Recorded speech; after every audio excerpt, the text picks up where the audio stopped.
All right, we'll do the usual and give it a minute for folks to kind of start working their way in. And let me get the page pulled up here. Yeah.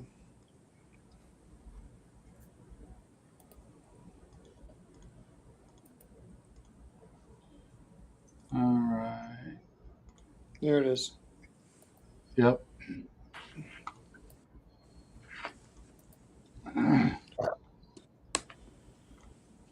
Usually the chat comes through on the screen, but I want to pop it out. That way I can see it just in case. See who all pops in.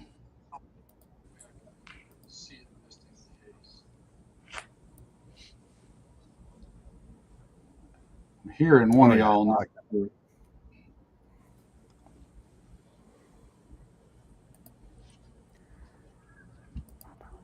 Ranger J's on. Yep. Let's see. We got, whoa, a whole 7 people. Whoa, that happened quick. Of course, Crystal's there. Hey, Crystal. Is Crystal in already? She's on. Crystal is Johnny on the spot. She I is our like most Crystal. loyal. Crystal is She's awesome. okay. Crystal's awesome, and you know it. Mm-hmm. Jason's on. We'll give it just another minute or two for those of you that are already here. I want to let people kind of trickle in. I got a feeling that most of the folks that chime in probably won't be anything new to them, but just in case we have any new people. Any nude people? Okay. Yeah, we didn't tell you about that. I know that don't- Navy brain ears is stuck on that, but that's Hey, not this kind of thing. I'm just going to say that I had a guest on my Wednesday night live chat within the last month who I'm pretty sure was not wearing pants, like any sort of, like just his underwear and a t-shirt. Well, I can assure you that is not the case on my end. I do have I'm wearing shorts. I'm wearing full long sleeve pants, so just to set the record straight. Oh, well, at your age, you know. Yeah, that see, you had to go there. Had to go there. Well, I might just All fall right. asleep to this. I fell asleep during the last 5. Well, that's, once you get the warm milk, it's tough to stay awake. Yeah, there's something to be said for that. I love Jello. I've never gotten into the warm milk thing. I like Me my neither. milk ice cold. Same. I haven't had milk in I don't know how long. Ice cold. I had Been milk about this an hour for morning. me. I was torn between pouring my usual evening glass of milk while ago or finishing off from dinner. So I'm just finishing off from dinner, but Mm-hmm. I'll have 2 or 3 glasses of milk a day. I go through a gallon of it like Yep. that. Yeah, I just haven't. Yeah. So, well, anyway, for anybody that on the odd chance doesn't know who our special guest there is, that is my good friend Garry Marr of Tremis Dynamics. For those of you who don't know, Garry is a instructor and teaches stuff with the shooty bang bangs. A very good And instructor, by the if I Oh, do say appreciate it. so myself, quite a good one. Hold on just a second before I go any further. Crystal, I really like you, sweetie. Don't ruin that for me. Crystal, way. She's all over you. cold milk is good now. Come on. Anyway, um, Garry is an excellent instructor in all seriousness. I've done a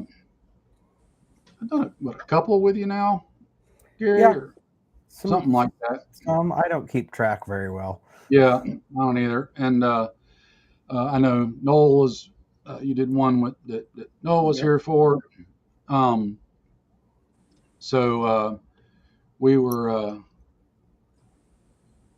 really, what I like about Garry, and I'm not blowing smoke up his butt because he don't need me to do that. He can stand on his own credentials. But unlike many, many, many, many, many, many other instructors that I've trained with over the years, granted some of them were great instructors, they didn't teach like Garry teaches. And Garry makes the most use of a square range that you can possibly make the use of without the whole class just being the stupidity that's just standing there blazing away perfectly still at a stationary target. Like Garry does the good fundamentals, the good, okay, there's times when we're going to stand here and we're just going to shoot a stationary target, but it's because we're trying to do this. Now we're going to learn how to fight and we're going to do this. And the two are not the same. And unfortunately, not a lot of instructors anymore or ever actually teach that kind of stuff. So I know most of the time you're stuck with what you can do on a square range, and that limits a lot of things. Not everyone is fortunate enough and blessed enough to have a range kind of like what I've got, where we're not limited in what we can do. We can do all kind of stuff from all kind of different ways, but when you're stuck with a square range, you have to make use of what you can, and I think you do a great job of that. So Appreciate it. there's your plug for the day.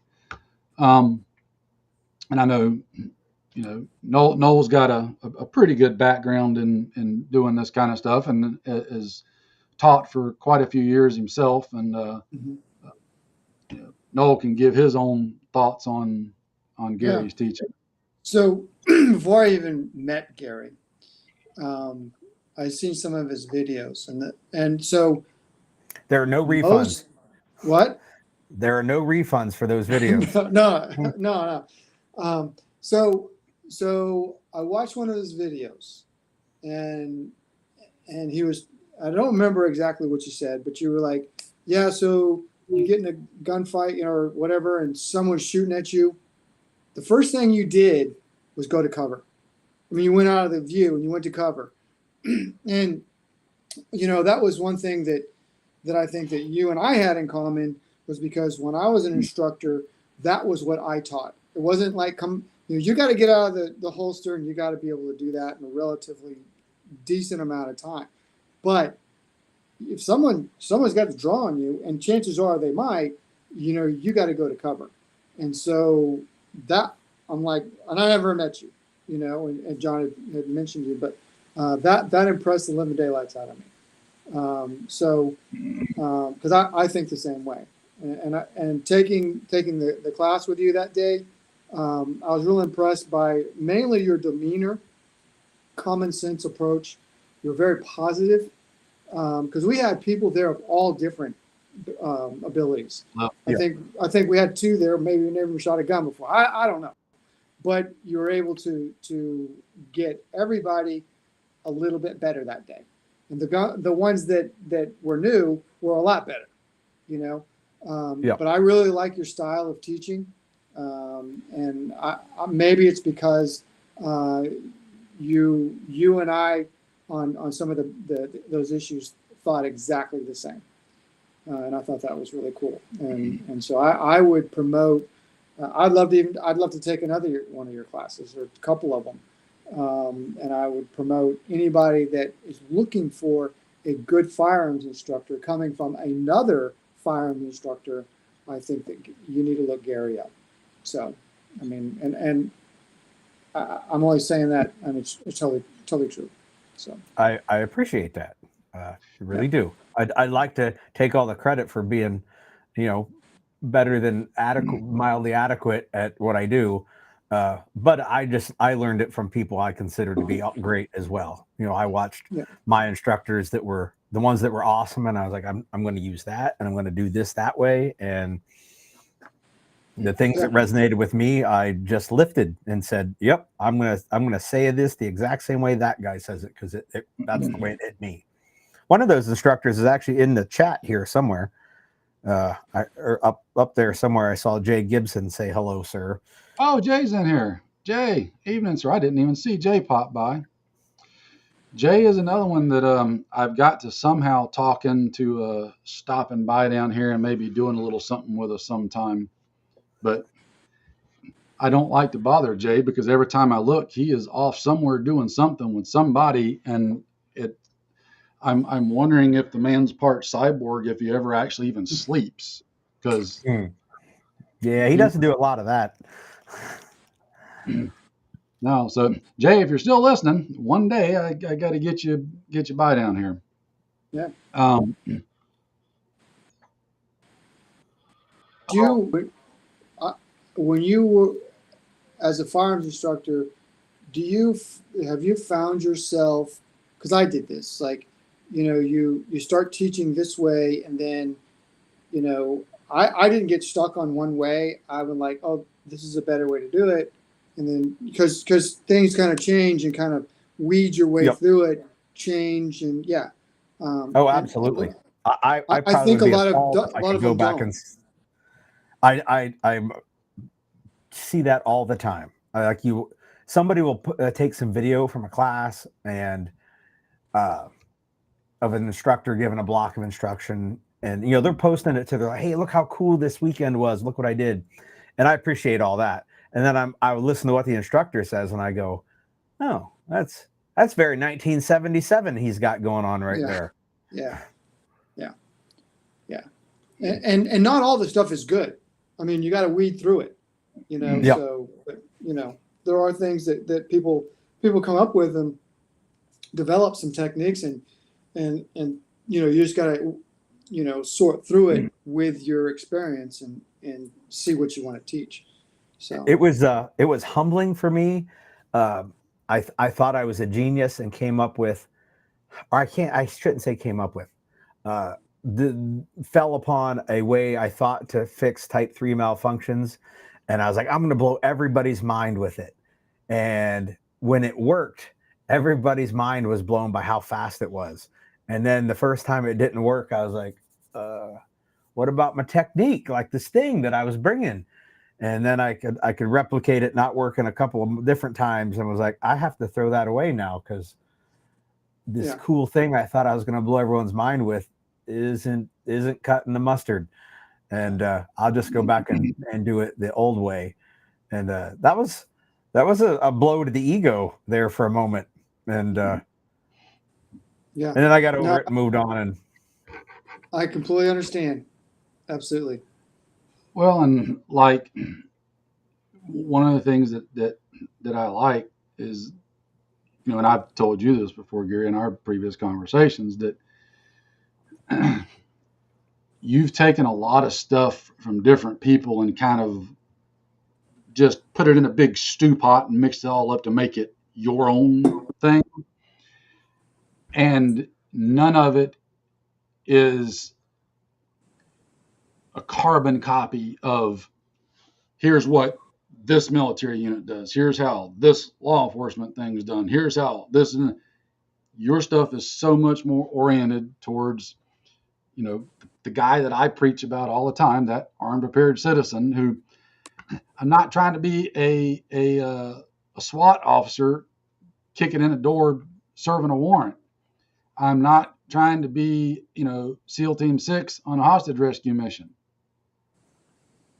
There are some small aspects from each one of those that we like to pull and have in the toolbox, but I don't have to carbon copy the way they do it. I'm doing it as an armed citizen. And your stuff is so much more oriented around that, more no BS real world kind of stuff, as I call it.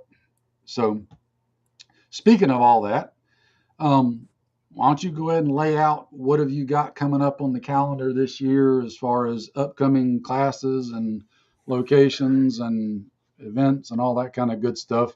Obviously, you can all go to Gary's website and find that and Crystal, if you want to drop a link to the website in the chat, please do. Looks like she I'll has. I'll put a link in the description box after the video, but um, just so everybody can kind of know. Awesome. We got her a promotion to a moderator. Yes, yes, I gave her a field promotion, as she said.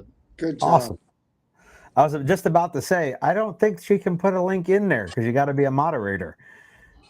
She is But one now. you were on top of it. So yeah, you can go to tremisdynamics.com and see whatever is going on. If you don't like the website, that's fine. I'm not a web guy, and I am our web guy. Whenever there needs to be an update, it takes me weeks to do it because it's like we were talking earlier about Photoshop. I have to watch some YouTube videos about how to change the website before I go change the website. So if you have any complaints about it, don't care. But if you don't want to go to the website, you just want the shorthand version. Something new we're doing for this year. Actually, we're doing a couple new things this year. Try to keep evolving with what we offer.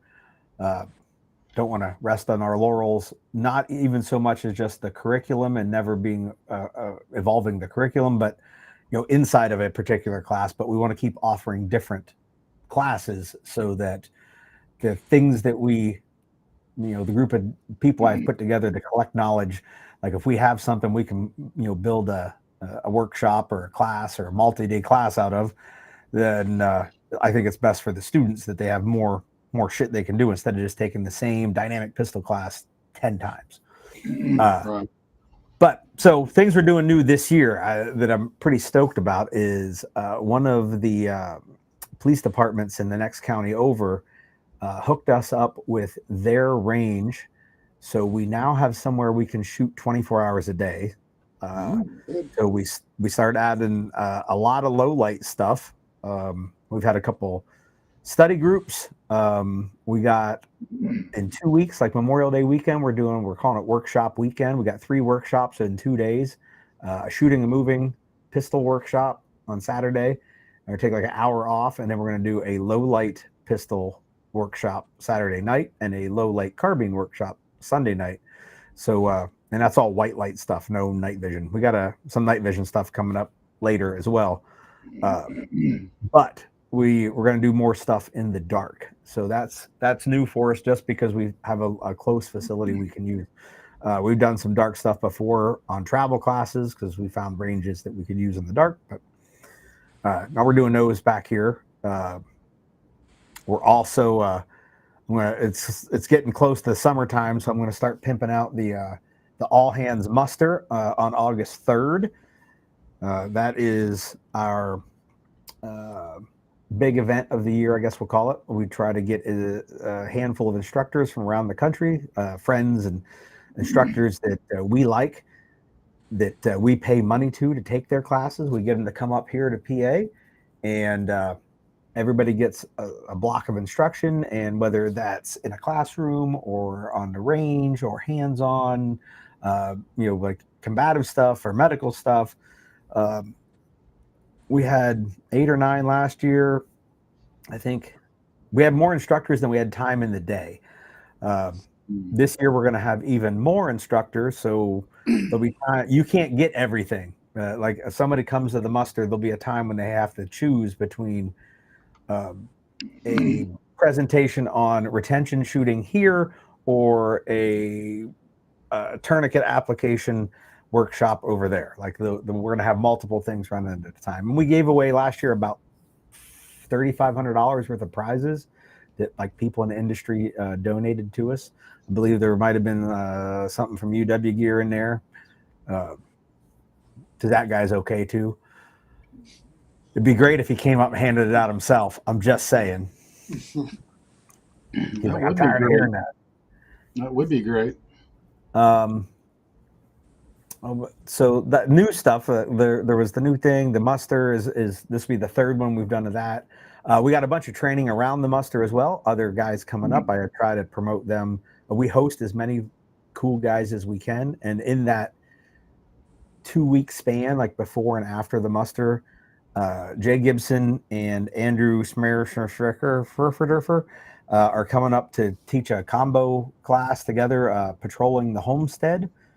And then we have a 3-day class that Sonny Pazikas and I are teaching called The Science of Dynamic Violence, which is 3 days of force on force. Then we have a 4th day of force on force that Sonny and I are spearheading called The Crucible. That's an invite-only thing. Then we have the muster. And then the day after the muster, Sonny is teaching at one location a conflict management class, and Dave Biggers is going to be teaching the Red Zone, which is a 2-day pistol class. The live fire is day 1 and the force on force is day 2. And he set it up this time so that people could take one or the other or both. And the Friday night before the muster, Iron Forge Consulting, Jonathan Aldridge is teaching with a trauma class, but I can't remember the name of it off the top of my head. So while we're doing force on force in one place, he's doing medical somewhere else. So we could try to make it so if somebody wanted to come up from, say, Florida, there was a lot of reason to come up other than just one day of hanging out and having tacos at the muster. I had an epiphany the other day, and I forgot that I had it, and I just had it again. I need to get with Noel about something that I've been wanting to put together with him that maybe one day down the road we could come up and present a little block for you of something that I've got in mind. I'd be down.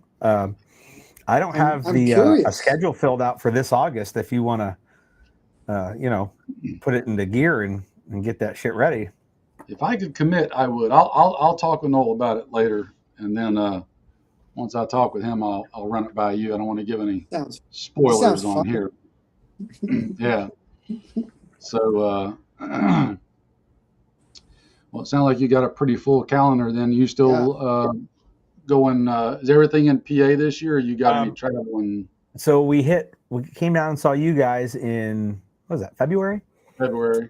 Yeah. And Montana in July, going out to Kalispell, doing 3 days of carbine out there, So Montana. and doing an immersion class in Texas in November. So that one's going to be 3 days, and we will be in the field the whole time. So when dudes show up, I think we're doing it Friday, Saturday, Sunday. So when they start showing up Thursday evening, we're not leaving the range until Sunday when class lets out. So we'll be living there outside for the entire course of events. I like that. Yeah. Can you expand on that a little bit? Like what it entail? Sure. There's going to be we're going to run obviously day and night stuff, trying to encompass most of the things that we do. However, we probably will not have any force on force in it, just because I would need role players, and we're going to be in Texas. So me recruiting, locals and alumni to be role players probably would be difficult. But so obviously we and you have these conversations as well, because I watch your videos too, where we talk about hey, what happens if shit falls apart? And everybody's got their fantasy of shit falling apart, and they don't necessarily put it into any sort of practical training aspect. They'll go do the little pieces, but they won't put all them pieces together and then drag it out longer than a few hours. Or in some cases, we just went and did that drill for 12 minutes and now I'm going to go take a half-hour break. So instead we decided to do we wanted to put some patrolling to include land navigation. We're going to have guys set up observation posts and live out of those, relieve each other from who's going to be in the observation posts. We're going to get some live fire range drills in as well. We're going to have some medical blocks of instruction, and the medical blocks won't necessarily be limited to, hey, this is how you put on a tourniquet or pack a wound. It'll delve into, hey, if we had to live in these conditions for an extended period of time, what are the hygiene considerations that you have for living out here in the field? Even though we're only going to be there for 3 days, and you can go pretty much without bathing at all for 3 days. Right. But it's the best we can do in a training evolution for folks that aren't getting paid to be at said training. I don't think more than 3 days would be anything we could muster up very well. But it'll be based around if we had to live out here and fight from here. We don't have unlimited battery supply for these radios. So now how do we use the radios and get the most life out of them instead of just, I'm just going to go back to the hotel after class tonight and I can charge it back up. That's good stuff. That's now you're singing my kind of song. That's good If stuff. if you haven't already checked it out, Gary, this is probably one of the better medical books I could recommend. Which number is that? TW what? 5. 5. 5. He just I want to say I already read it, but maybe I only have 4 of his books. This is the most recent one. It just come out first part of this year. All right. Yep. So I don't have it. He did a really good job in this one of what you just said. It's not all about putting on tourniquets and packing chest wounds and that sort of thing. It's, hey, here's a couple of different things you can use whenever you accidentally reach down into that patch of poison ivy. Here's what you do when you get bit by a bug that you didn't know you were allergic to. Yep. So on and so forth. So I highly recommend that one. So yeah, that sounds like a good class. Boy, That's in Texas? Yep. West Texas, Del Rio. Oh, hot. Mm. Well, that's why we're doing it in November. Yeah, good call. Yeah, you'd have to do that down here in February or March. And even then, it'd be 50-50 on whether or not you'd lose a pint of blood. Yeah. Yes. But I like it. I like it. I do too.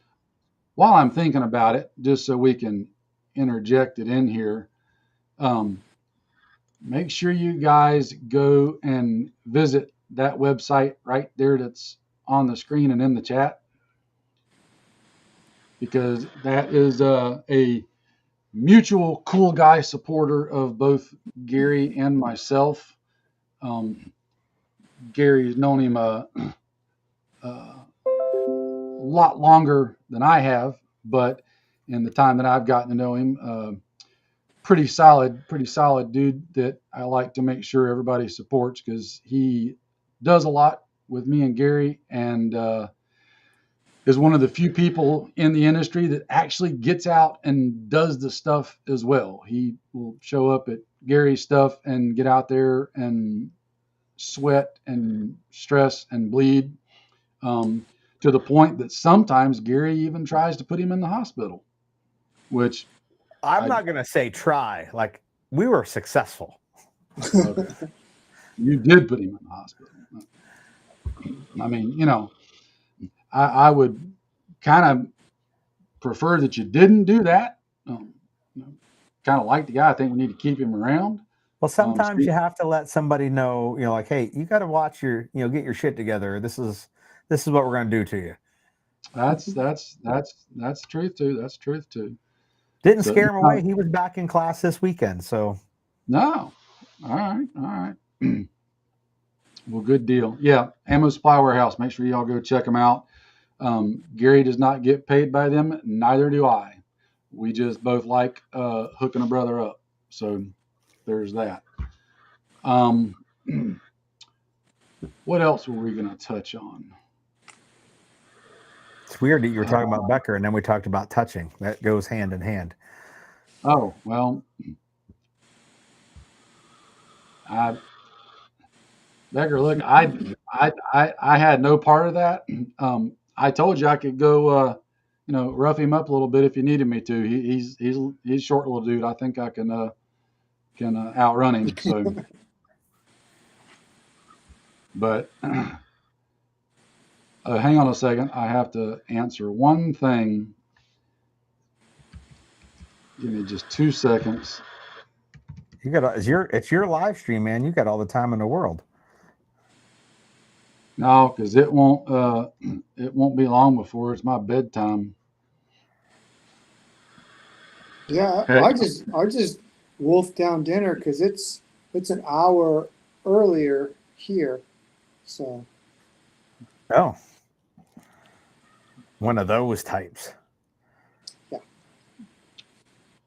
yeah, he's an hour away from us. But no, when it starts getting 9 o'clock, I'm usually trying to hit the bed right about now so I can start getting ready to try to get some sleep. But do you the remember medical. what? Do you remember what dates that Texas class is?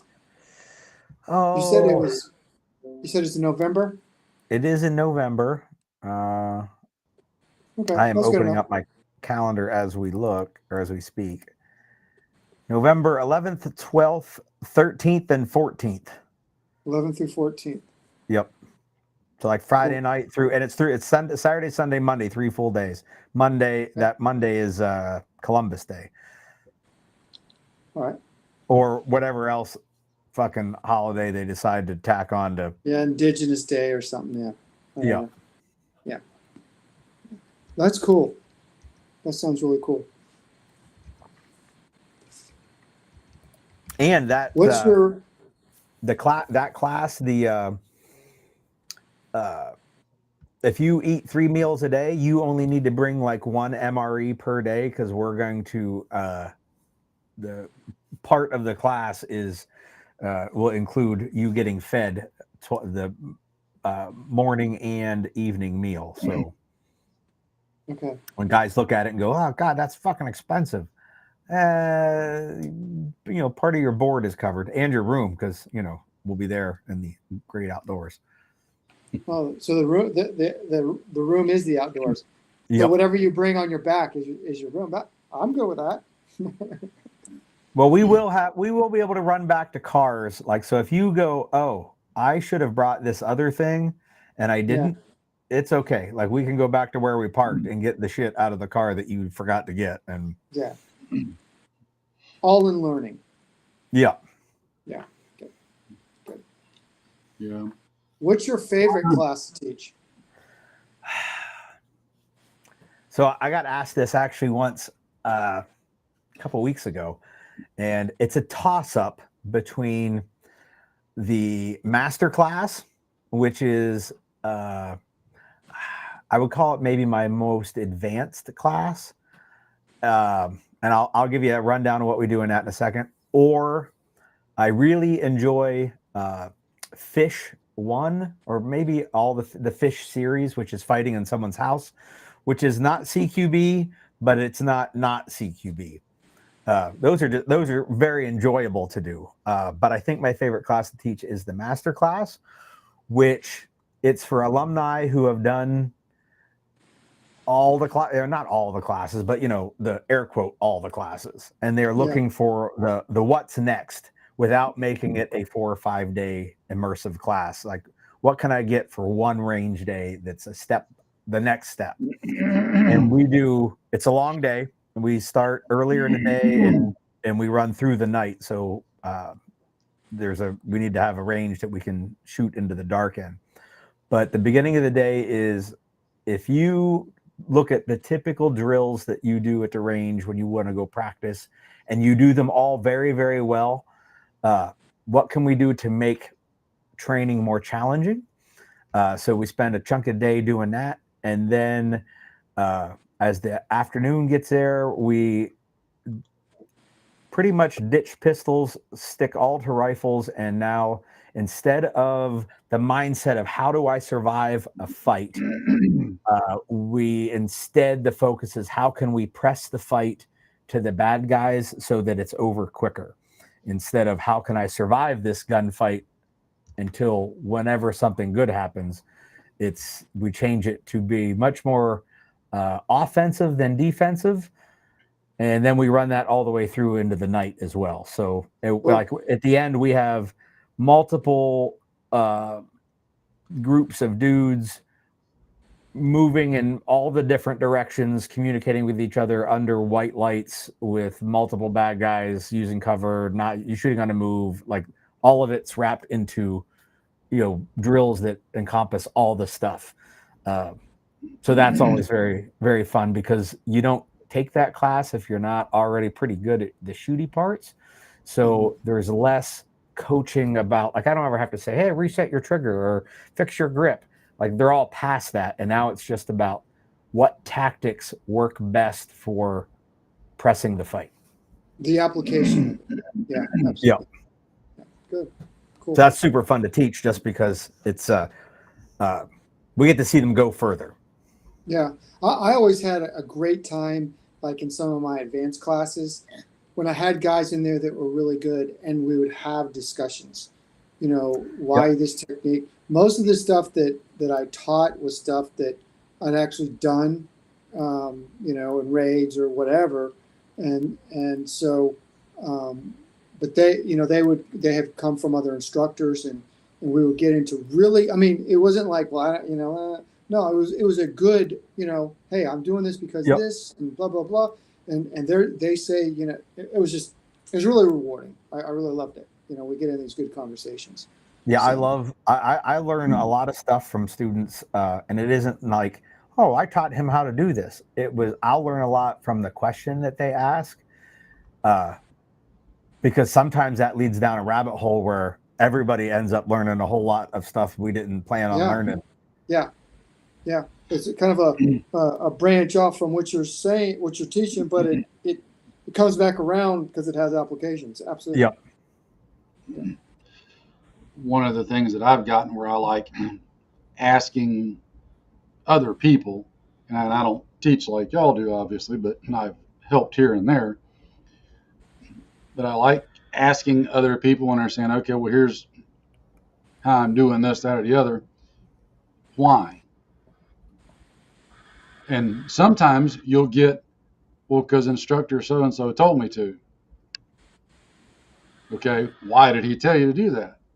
The why keeps going until we give an actual answer to the question and not just because so-and-so said so. I don't care who said it. I don't care how great their credentials are or anything else. I want to know, why is this something that I should be learning, practicing, doing for me? Yep. Why does this apply to me?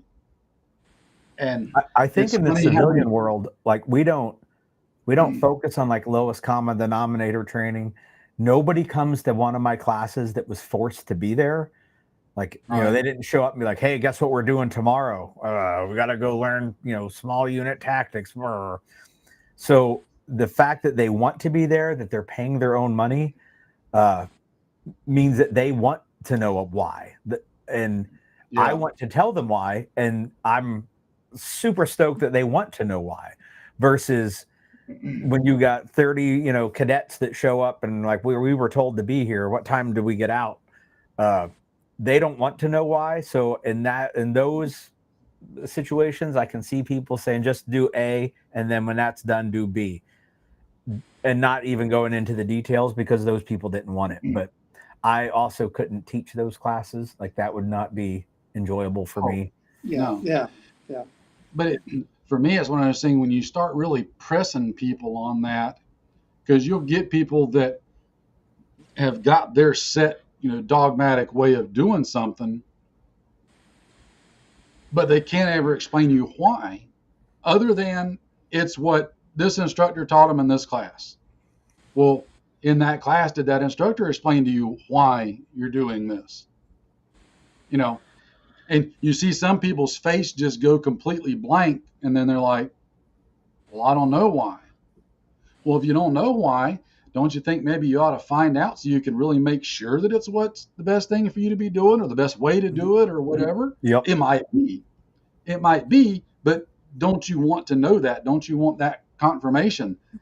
Don't you want to know, oh, well, maybe that's a situation of that's a way to do it. There's a couple other ways to do it, and all will work equally well and still get us to the same goal. Pick which flavor is yours and go with it. But you got to have the why in there to do it. Yeah. And that's something that in the last probably 10 plus years or so, 10 or 12 years, has really been at the front of my brain. Well, because I was taught stuff all through the years and was, as guilty as anybody else, because I had one instructor do that to me in a class one day. I was doing something. He's like, "Why are you doing that way?" And he wasn't asking it, why are you doing it? That's wrong. It was, why are you doing that particular way? And wanting me to articulate to him why I was doing it and not just robotically doing it. And as soon as he asked the question, I went to answer it and I stopped and I was like, that's a dang good question because I'm doing it because a couple of previous instructors just said to do this way. Hold the phone a second. And that started me down that rabbit hole of, no, we're going to start asking why a whole lot. Mm-hmm. Why do I need to spend time and money on this, that, or the other? Is it applicable to me? Is it not? Is it a way? Is it the best way? Is it an okay way? Are there other ways? So on and so forth. That's what I like about a lot of your videos, Gary, and I've used them to like point to other people. Yours, and I just did one particular example because I've showed it to a bunch of people. Handgun malfunction clearances. Like, I was almost jumping up and down in the living room the first time I ever watched that video because I'm like, oh my God, somebody's finally actually saying it and doing it. Glory, hallelujah, Jafar. Change the magazine. Trigger malfunction, change the magazine.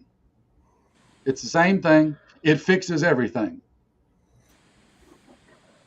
Why? Because it's simple and it fixes everything and it's repetition and it works just about regardless of what the malfunction is. That's why. And I'm not trying to stop.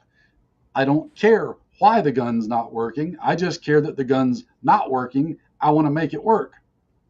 Yep. I ain't got time in the middle. Everybody likes to fuss about time in a gunfight, which is why they're so obscenely incensed with their split times and their speed reloads while they stand perfectly still on the range in the open against a perfectly still target. But then those same people that scream about that time want to sit there and try to diagnose a gun in the middle of the fight of why it stopped working and what's wrong with it. Well, I thought you just said we were in a hurry and time was important. Well, if time was important, it doesn't matter why the gun's not working. It matters that we got to get it back going. What's the most efficient way to get it back going that's going to work 99% of the time? Yep. The why it doesn't work. That's for an armorer, and I'm not an armorer. That's not even true because I am an armorer. I'm a certified armorer for ARs, AKs, and SIGs, but I don't care. Like, that's for tomorrow. Like, if we make it through this day, tomorrow we will diagnose why this gun doesn't work. Right. Like, we'll see if we can't replicate that problem. In the middle of the issue, I just wanted to start going bang again. Yep. That's it. That's it. That's one of those little things that I've have taken away and like to put out there about your stuff. So anyway, so just looking at the clock, so we're not here all night. Is there anything else you wanted to put out there that you've got coming up you didn't cover already? Or no, I actually some of the stuff I hadn't thought about till we started talking. So we're way past the things I had planned to mention. All right. Well, so kind of on an after topic that Noel and I have had this conversation, and I know just in the past couple of weeks, Gary and I have had the conversation, so we thought we'd kind of just do it here. All three of us, I think I can safely speak for all three of us, are all believers that you have to use your stuff. And I don't care if it's your gear, your gun, a radio, a freaking seed starting kit, first aid stuff, whatever. You have got to use it. and practice Yep. with it, work with it, etc. Because I'm seeing more and more that there's going to be a whole lot of people out there that have went and bought stuff, and you can insert whatever into the stuff line, and they either spend 5 minutes with it and then put it up on the shelf, or don't even spend the 5 minutes with it and think just because they've got it, they're good to go. When the actual, to quote good cousin Dick, who couldn't be here tonight again, he had other obligations. That Um, dick. I know it. To quote him, when the party favors start getting exchanged, there's going to be a lot of folks finding out real fast that their crap don't work, and they won't have time to figure out why it ain't working. Well, why is my chest rig or my belt or my holster or my sling, whatever, Yeah. why is it getting in the way? Why is it hurting and uncomfortable so bad? Why is it not doing this? I turned on my radio. Why aren't there people talking? Why can't I talk to anybody? The power's on. Why isn't it working? I stuck the seeds in the ground. Why aren't the plants growing and the food coming off of them? I mean, you've got to use stuff. You've got to get out and train and practice with it. And you can do that stuff. Well, I think every single live stream and almost Yep, every single you have. video, I say, get out from the keyboard, go do it, do something, go work out, go put your stuff on, go do your dry fire drills, go do, learn how to garden, do something. I mean, and I just said it again. So Yeah, I mean, like put your whatever backpack you're planning on using for whatever situation, and if you've got multiple packs for different situations, I do, load each one of them up with stuff, preferably the stuff you intend on having of them. But if that's not something that you can do at the time, at least put some weight and stuff in there, put it on, and go for a walk. Yep. Start figuring out, oh, I've got to adjust it this way to make it ride comfortably, or it's interfering with this, that, or the other, or wow, it doesn't matter how I adjust this, it just hurts. I got to get something different. You're not going to find that out unless you get out there and use it. I know I had bored you two guys with this earlier, but I'll give the shortened version. Just this past Friday, we had really bad storms roll through here with a ton of microbursts. I'm surprised we didn't get any tornadoes, but it was enough microbursts that at one point I think we had just in our county alone something like 80,000 customers, give or take, out of power and internet and all that kind of good stuff. And I was able to use my generator because I've used it before. I know how to hook it up to the house and make things run. I was able to use all my radios. I was able to still hit the repeaters that I needed to hit. Since there was no cell service or anything out where I'm at, if one of the neighbors would have needed medical help or something, I could have easily called for medical help on one of the repeaters, and somebody that was on there that had phone service and whatnot could have called 911 or whatever and sent somebody out. But picking up that radio and just turning it on didn't make that happen. Like, there was time and effort had to be put in of learning what's in the area, what frequencies, how to actually put it into the radio, when to use it, how to use it. Learning the difference between using a radio right now versus using a radio in like really bad grid down zombie apocalypse situations.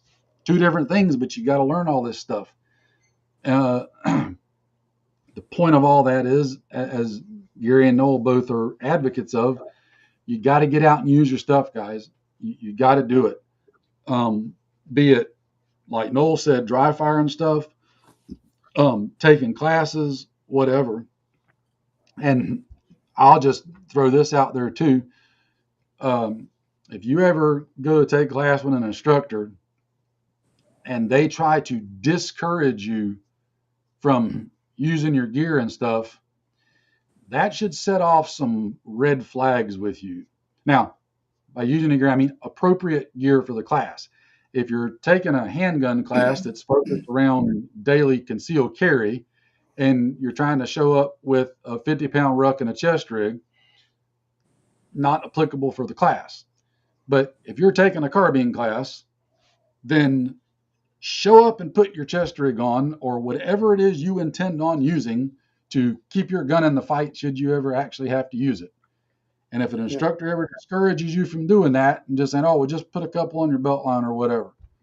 No, the classes are where you use all that stuff at, along with any other chance you get. An instructor shouldn't be discouraging you from doing that. And I only bring that up because years ago, there were instructors that did that. I witnessed it firsthand because there was a whole lot of elitism that, oh, you're just a lowly citizen. You're never going to actually need all that stuff. So don't bring it to class and use it. Now, I have told people, like, hey, man, it's 95 degrees.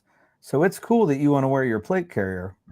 But at some point, right before you pass out, I need you to pull that thing off and then start putting magazines in your pockets. Yeah. And yeah. Okay. Well, that's also the people who have this stupid idea that there's going to run around 24/7 in a plate carrier. But I'm not going to go down. I'm not going to go down that rabbit hole because that's a rant we'll be here another 3 hours. So I'm not even going to touch that one with a 10-foot pole. But I have recently seen, this was I'm not going to mention any names in case this person is watching this live stream, but recently, within in this month, I have seen somebody with expensive night vision, dual tube night vision on their head, need somebody else to take their hand and put it on the mount and show them where the squeezy buttons were on the mount so that they could move the night vision closer or further away from their eyes. And night vision's pretty cool, and I couldn't understand why. Like, I know how all them buttons work by feel because I like wearing it every time it gets dark. Like, oh, I can go outside and flex with my superpower because it's cool. And I got to figure out where all the knobs and buttons on this mount are and what they do. And I've seen students not recently go, man, everything is so dark in this night vision. I think I need a new battery. And I'm like, I don't. Well, 10 minutes later, they got a new battery in it. It's still dark. I'm like, did you turn the gain up at all? What's that? I'm like, the knob on the front. And they're like, the focus knob? I'm like, no, the little tiny one. And they're like, oh, what's that do? Dude, you spent $4,000 on the shit it's on your head. You don't know where the gain knob is and what it does. And they turn that thing, like, oh my God, it's so bright. And meantime, the whole time they're fumbling with this, when the zombies are walking the street, somebody else has caught whiff of their movement that doesn't have night vision and goes, oh, I think there's somebody over there. Pop. Then when they go walking over, oh, look, hey, here's a cool pair of night vision I've got now. Now he's got to figure out how to use them. No, that's a good one. Yeah. Let me grab a couple of things out of the comments here real quick. Gary, that one's for you. If you can see it on the screen. Adam, I got it from Tactical Response when Don was there working there. He put together a AK armor program, and I don't know if I think he taught it twice while I was there. So I took it one of the 2 times. There is a blindfolded test at the end of it, but I don't think they've done that since Don left. However, I did speak with Don Numbers today, as a matter of fact. And Don, you're probably not watching this, but if you are and you'd like to teach the AK Armorers class again, if you want to come up here, I will make that happen for you. But that's where I got it. All right. We need to make sure Don hears that. So this is kind of a loaded question, and I'll let both of y'all give your answer. I'll give mine real brief. If I was only going to choose one, now mind you, I'm big on context. I rant about it in videos all the time. For my context and my use, what I'm going to use night vision for, my area I'm in, where I'm at, so on and so forth. If I could only have one, it will be night vision. Primarily because I can use night vision to travel with, be it walking, be it driving, be it movement, whatever, and I can observe other things in the dark. Thermal lets you see all that stuff too, day and night, but you can't really drive or walk well with thermal. So I was only going to pick one for my situation. That's me. But Gary, how about you? Night vision, hands down. No. Same reason. All the Yeah, other so stuff. I would choose night vision for the driving aspect. But now you, you're asking like, so there's three of us. So if there's three of us in here, you know, it would be good for one person to have probably thermals. You know what I'm saying? Mhm. So, Right, right. if you're in a team, you might want to, vary it up, but I would go with night vision. Yeah. Yes. So I'll go on that caveat. If you're just talking about by yourself, night vision. If you've got a team of guys, have a couple of people with night vision and one with thermal, then you've got Yeah. all the bases covered, and you Because can do thermal you has can do some great capabilities. I It mean, does. awesome. it does. Especially some of the newer stuff that's really come down in price. Now there's still none of the good stuff that's cheap by any stretch, or at least not by Yeah. my definition of cheap, but it's way less than what it used to be, especially for the capabilities. Yeah. So there's that. Um, so Gary, Adam says him and Don are already down there, so you should come down there instead of them coming to you. Well, uh, I can arrange a facility to do the class at here. If somebody down there wants to do all the legwork, I'll come to it. Uh, but I don't really have a lot of resources to run stuff in Tennessee. I did teach in Tennessee last year. That was fun to go back to. I hadn't taught in Tennessee since 2016, um, but that's why I was offering. It wasn't to try and get Adam and Don to come to Pennsylvania. It was because I have the resources here to put that kind of thing together. Right. All right. Well, it's 9 o'clock. So, is there anything in particular that either one of y'all wanted to cover for before it gets any later? No, not really. I just No. want to say that I had a great time, learned a lot from Gary's class. So if you guys are looking for a good instructor, I highly recommend him. Again, coming from another instructor. I So appreciate that. absolutely, I had a Well, great time. at some point we're going Challenging to to get get good. at some point we're going to get Gary back down here to do some more stuff because I want him to A, teach some more stuff, but B, I got some things I'd like to do just for him to come participate in that Yeah, I think he might Well, you might do a we've done pretty some cool cool thing stuff every down there, year. Gary. Every January, John does a really cool thing that he always invites me to, and he also kind of runs it right around the same weekend as before SHOT Show when I'm traveling to SHOT Show.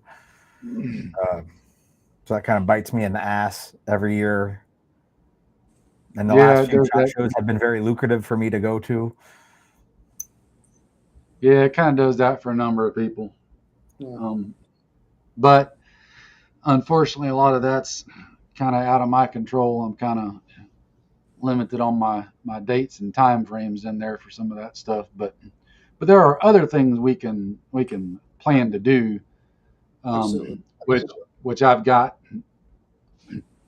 I'm not going to show you all the details because some of it's top secret. But on my fancy planning board there.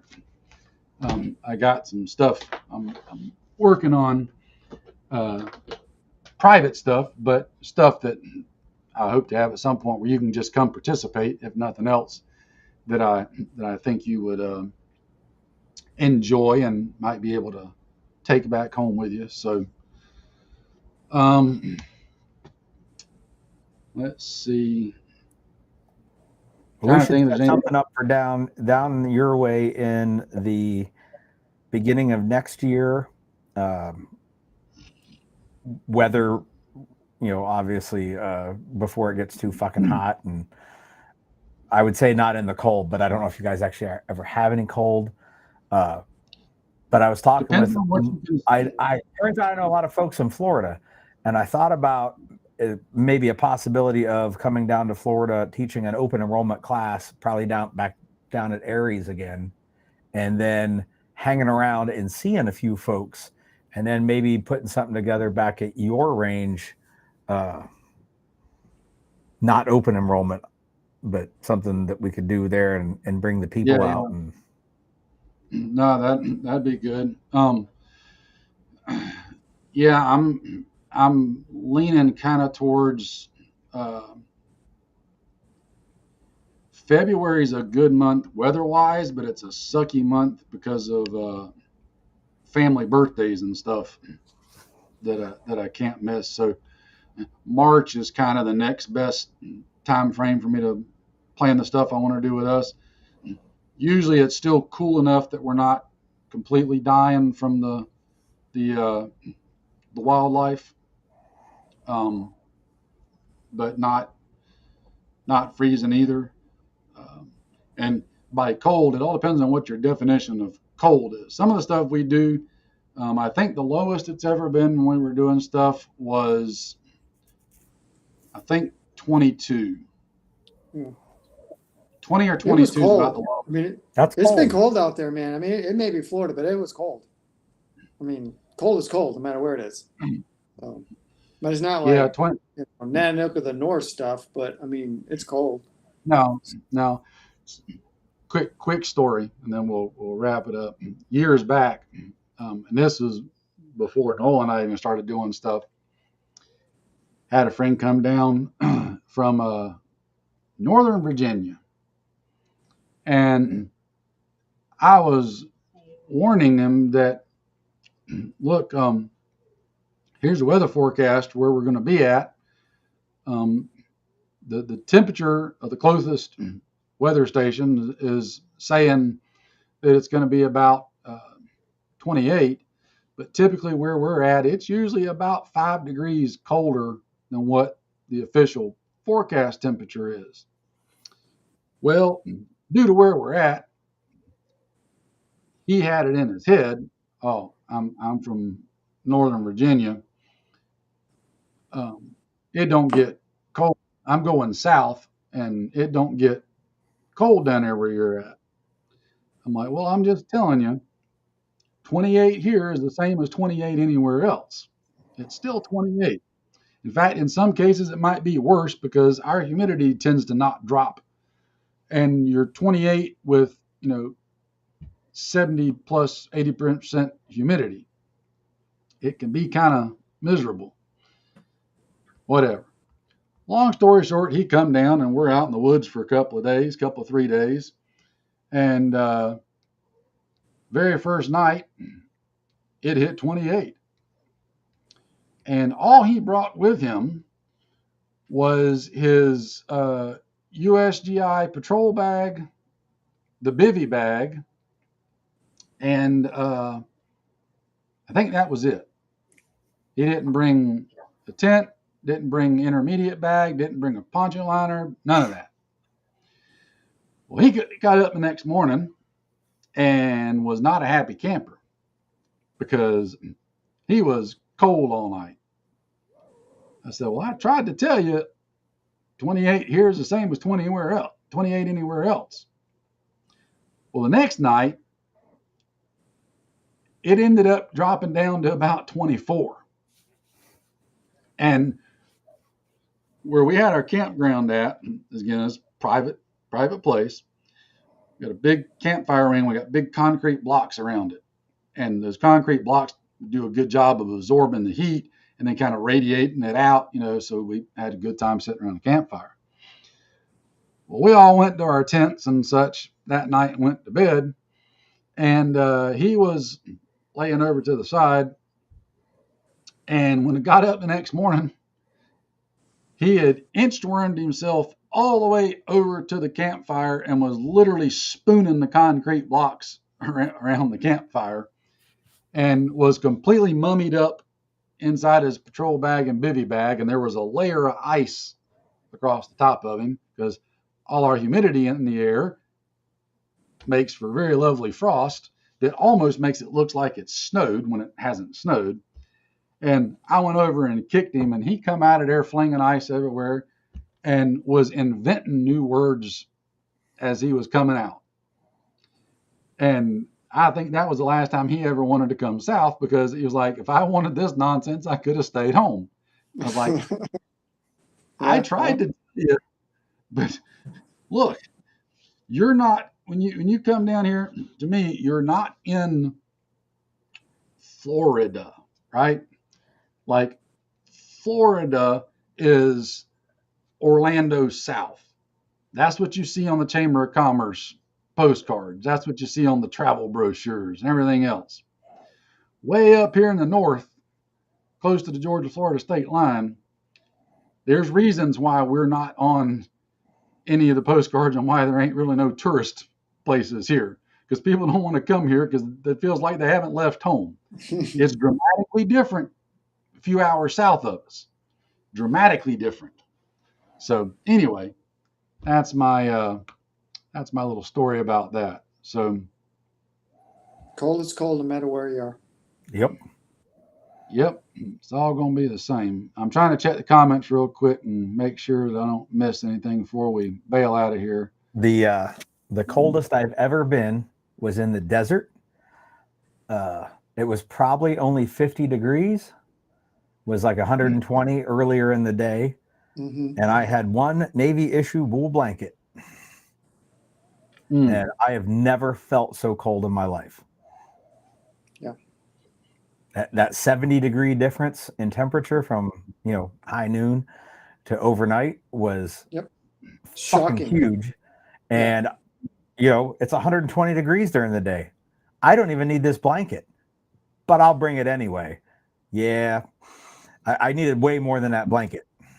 Well, the desert, the sand, it doesn't retain the heat. Nope. And it's just desert cold is cold. Night it was cold. Yeah. Coldest I've ever been. It's a tie. The first time was up at Fort Gordon in Augusta, Georgia for AIT training. We were out on a 7-day FTX, and this is an unheard of thing, and it's going to shock some people, but they blew the weather forecast and didn't give us good information, which military never does that. They're always spot on with that kind of stuff.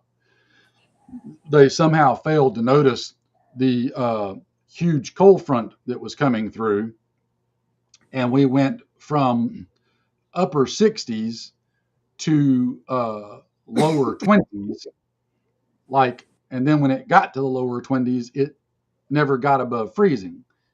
And we had zero cold weather clothing or equipment with us. Big 55-gallon canvas Lister bags were freezing into solid blocks of ice. That was cold. And then, of course, not having any cold weather clothing with us, like you had a field jacket but no liner in it, had your regular leather work gloves but no wool liners for them, so on and so forth.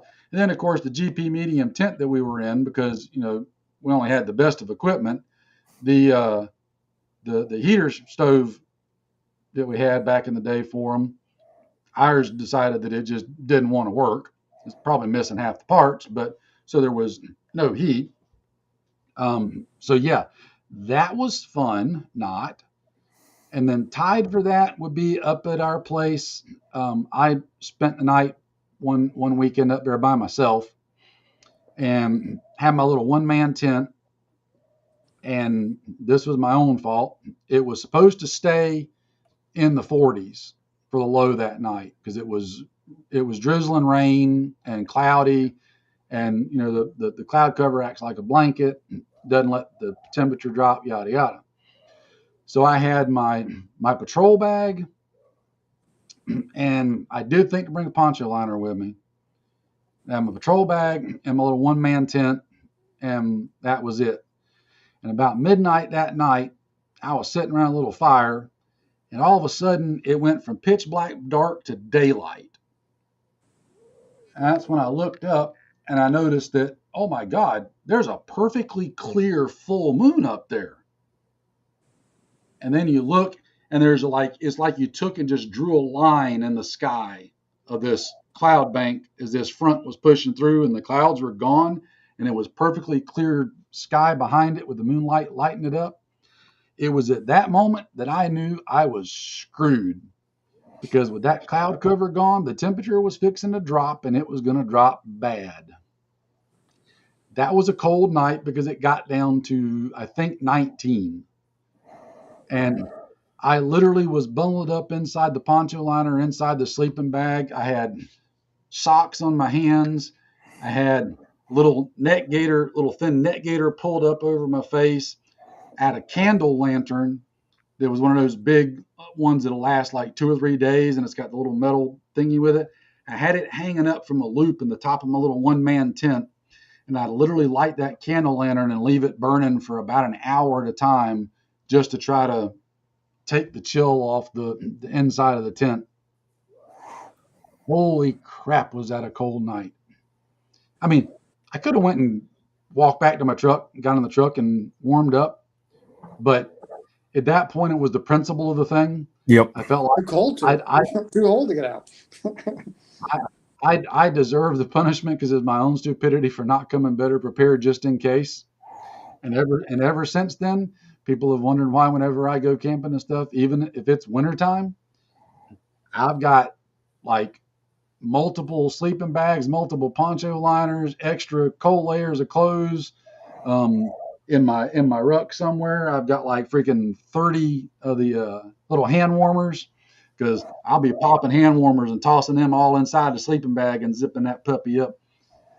I'm not doing the cold thing again. Hey, all I got to say is Ranger School in the swamps, March. At night it was 45 to 50 degrees. Every time we started out, when it got dark, they put us through a stream crossing. So you wet all night long. Then you had to go and sit in an ambush site or reconnaissance site, freezing, and you're wet, and it was miserable.